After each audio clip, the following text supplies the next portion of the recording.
4 millions, c'est le nombre de personnes qui chaque jour franchissent les portes d'une officine en France. Accessible sur tout le territoire, le pharmacien est un maillon essentiel de la chaîne de santé et ses missions sont nombreuses. Le pharmacien a le rôle classique que vous connaissez tous, c'est-à-dire vous venez avec une ordonnance dans votre officine et le pharmacien va vous délivrer les médicaments, va vous expliciter la prescription du médecin. Pour le pharmacien, la délivrance d'un médicament à chaque patient qui rentre dans son officine relève du cas particulier.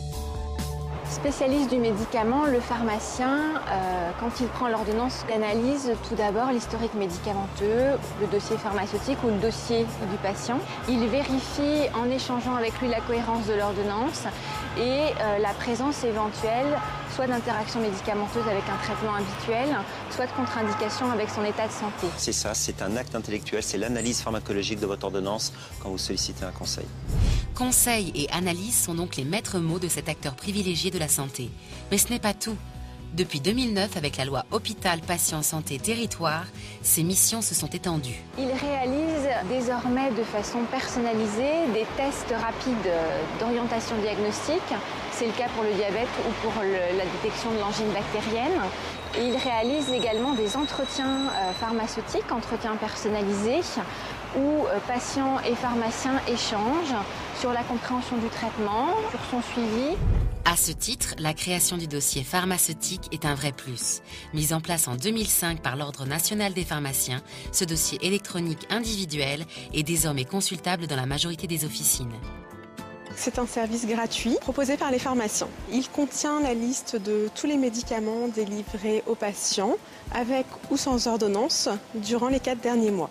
Ainsi, en consultant le dossier pharmaceutique, le pharmacien pourra repérer d'éventuels risques d'interaction ou de contre-indication entre les médicaments.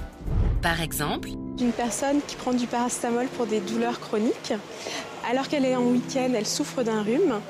Grâce au dossier pharmaceutique, le pharmacien pourra lui conseiller un médicament sans paracétamol pour éviter tout risque de surdosage. Pour l'ouvrir, rien de plus simple. La majorité des officines sont équipées du logiciel. Mais soyez rassurés, sans vous, le pharmacien ne pourra rien faire. Le pharmacien ne pourra accéder à votre dossier qu'en votre présence, puisqu'il a besoin de votre carte vitale. Et le pharmacien doit, lui, s'identifier grâce à sa carte de professionnel de santé. Un outil totalement sécurisé et confidentiel qui vous appartient. On peut demander à tout moment la fermeture du dossier pharmaceutique dans n'importe quelle pharmacie. C'est bien parce que le médicament n'est pas un produit comme un autre que son utilisation doit être entourée de beaucoup de précautions. Et comme la vente de médicaments en ligne est désormais autorisée pour ceux sans ordonnance, il est impératif d'être très vigilant. Il faut absolument vérifier avant toute chose que le site est bien celui d'une pharmacie d'officine agréée en allant sur le site internet soit du ministère de la Santé, soit sur le site du Conseil de l'Ordre des pharmaciens qui donne la liste des pharmacies agréées. Pas question d'acheter ces médicaments sur des sites de petites annonces ou sur de grandes plateformes de vente en ligne. Le médicament n'est pas un produit comme les autres. Il peut être dangereux pour la santé s'il s'agit de médicaments contrefaits, falsifiés ou d'origine douteuse. Une réalité malheureusement assez courante puisque d'après l'Organisation mondiale de la santé, un médicament sur 2 serait faux sur Internet. Mais quels sont les risques ? Le médicament falsifié, c'est un médicament dont le principe actif est soit absent, donc ce médicament ne vous soigne pas, soit est un autre principe actif qui peut être très dangereux pour la personne qui le prend. C'est pourquoi s'adresser à une pharmacie en ligne, rattachée à une officine physique agréée, c'est un gage de confiance.